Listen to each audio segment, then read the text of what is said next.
was like, oh no, it's only because I'm drunk. And it's like, no, because you did it before you started drinking.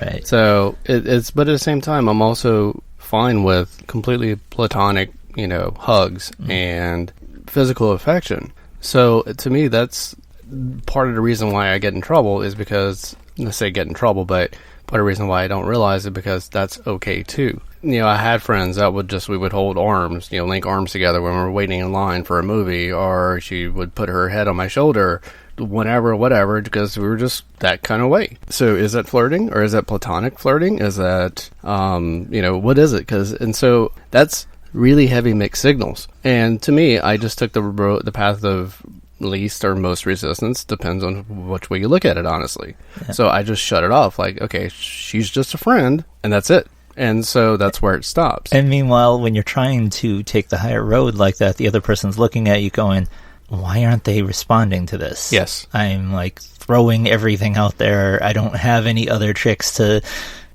do. And the answer to that, honestly, I think needs to become just talk to them. Yeah. Just have the conversation. Exactly.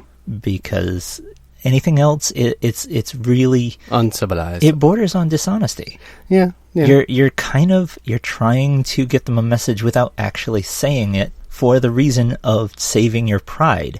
It's not a good way to start. Yeah. It's kind of like the relationships we talked about in previous episodes, relationships that start and you're on your best behavior and new relationship energy. And it's better if you don't false front, if you don't have that mask up at the beginning. Mm-hmm. Because you're going to have to take it down eventually. You're going to have to come out with this eventually, or nothing will happen. I've read posts on Facebook talking about people struggling with the idea of flirting. And one of the things that I keep seeing is from socially awkward people saying, what do you do when you like somebody? Well, I stare at them and think about them every day and hope they one day magically decide that they are in love with me. And yeah, that's not going to happen. No, you gotta make a move. Yeah. If you have all by your lonesome decided that you are into somebody, you do need to tell them. Mm-hmm. And just reach out to them. And honestly, hey, in a poly situation, that's where this comes out. We come out ahead of the monogamous crowd, is that we've got an entire support group that could cheer you on in this direction. Mm-hmm. So that's kind of what Jay and Crow did, yeah. in my point of view. Yeah. And eventually, yes. And actually, that's got a lot going on. Yeah, yeah. That's an understatement. Yeah. We'll cover an episode about that, in particular. But before Scarlett and I started dating, we were having a lot of conversations, like every day. Flirting. Yeah, it was one of those things where it came to a front, like, okay, look, I told her, I said, look, I have a crush on you. And she's like, well, the feeling's mutual. But then we got to talking about how she was respecting our polycule because she knew we weren't an open polycule. And so we matched the same sarcasm level. And so that kind of sarcasm also turns into flirting. Again, sarcasm, my love language. But if you hear a thumping sound, that's me pounding my head into this microphone. She didn't want to disrespect us. She didn't want to disrespect Jay and Crow and what we had and all that stuff. So she wasn't going to make any kind of move. So, but she has a way similar to me as to where she can, we're friends and that's it. Platonic male friends, platonic female friends, and that was where it would go. One of the major things that should change socially in our society is that everybody needs to start getting really cool with the idea of a minor rejection. Mm-hmm. It's one of those things where we're still, for some reason, socially treating somebody turning you down as the worst thing that could possibly happen. And it's not. I'm on that side. It's really just not. I hate rejection in general. And it's understandable. It's okay to be disappointed. Nobody really likes it. It's no, okay but I take it hard. It's okay to be disappointed. It's okay to be sad. But when you're that afraid of it, look at what doesn't happen as a result. If Zan hadn't taken the initiative on that, they would still be kind of emptily flirting with each other in a semi-sarcastic sort of way ad infinitum, and nothing would have happened because she didn't want to approach what she saw and what we would present as a closed polycule. Or if somebody their intentions are flirting with the intention of eventually having a relationship, and they continue with no reciprocation or not getting the goal that they're setting out for, then you end up in the friend zone because they're moving on. They're putting their efforts into somebody else where they can actually attain their goal. Mm-hmm. That's the thing, is that for a relationship to go forward in any level, both parties have got to feel it. Mm-hmm. And if they don't, it's better to get that answer now and not waste your life pining away for them when you could be pursuing better avenues. That person's just not for you. They sense it, you missed it, but guess what? She's just not that into you, bro. Yeah. You know? Yeah, and I get that with rejection, but see, the fear of rejection stopped me from making a move. It wasn't the other way around of I get rejected and I lash out at somebody. Oh, yeah, no, you were the healthier kind of taking. It's just one of those things that getting that rejection just answers the question, would this work? No, it won't. Yeah. And yeah, you can be like, oh, God, that sucks. That sucks. It really does. But at the same time, it also clears the runway. Yeah, it does. And it's, hey, now I know that won't work, and I can stop wasting my time, money, effort in this direction for that thing, for that thing. Wow. For that situation is what I was trying to say. For that level. And you can go on and try something else with someone else. And the difference will be amazing because you're not going to get rejected by somebody who's feeling it too. Yeah, that's true. Yeah. And I see this post all the time on Facebook about how we should normalize platonic affection and stuff like that. And I fully agree with that. But at the same time, you have to be self-aware, and the other person has to be self-aware to the fact that is just platonic. Well, and I think a lot of people blur what a platonic hug is supposed to be like. If you want the hug to be platonic and be taken as platonic, probably not the best idea to grind your hips on them every time they hug you. What about grabbing the ass? Well, probably not. It really depends on the situation, but true. just as a rule of thumb, if you really want the, I guess people describe it's kind of an around the neck hug. Even if it's a full body embrace, just try not to grind.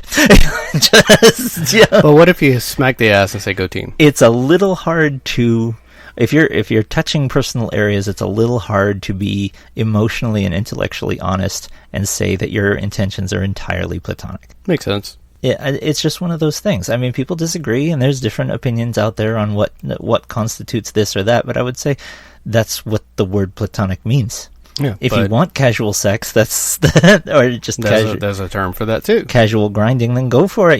Do you fill your boots? But yeah, didn't we have a friend that would grind us every time they hugged? Oh well, yeah. Well, yeah. That was different. Well, yeah. What are you gonna? There's always somebody. Yeah, we did. We did have a friend that would like platonically dry hump you. Yeah. It was pretty funny. Yeah. Anytime it was just like a joke thing. Yeah. And that's why it's not none of this is a hard and fast rule. It's one of those things where it's up to you and it's up to the people around you and it's up to everybody involved. But the one thing that seems to keep emerging as a hard and fast rule is tell people what's going on. Yeah. You got to communicate to those around you so that everybody knows what the deal is. Well, you notice too, like, let's see, what are some of the things that you notice? Permagrin, when they're talking to them, or like they just cannot stop smiling, or they're laughing the whole time, and their eyes are big and shiny. Is it true that playing with their hair, yes. like a female playing with their hair? It depends on how. If it's out of boredom, that's different. But if they're actually engaged in what you're saying and they're not staring off into oblivion, then yeah. Fidgeting with your clothes or different things like that. You mean stuff like you did to me? No, I meant your own clothes. Like, oh, okay. Reaching out to touch you when you're talking. So your flirting with Zam was that obvious that you were fidgeting with his clothes? Yeah. And he still wasn't getting it? Yes, precisely. Yeah, if she's fidgeting with your clothes, she is into you, bro. If they're liking all of your social media posts, commenting on them, liking them. sorry to interrupt, but there's this weird nuance that comes with that of like liking all of the posts, and then there's a certain date you can go back to for their previous posts, because chances are you friended them recently. And there's a certain unspoken date. This is like a tacit agreement in society that they'll go this far and no further, because any further than that is stalking.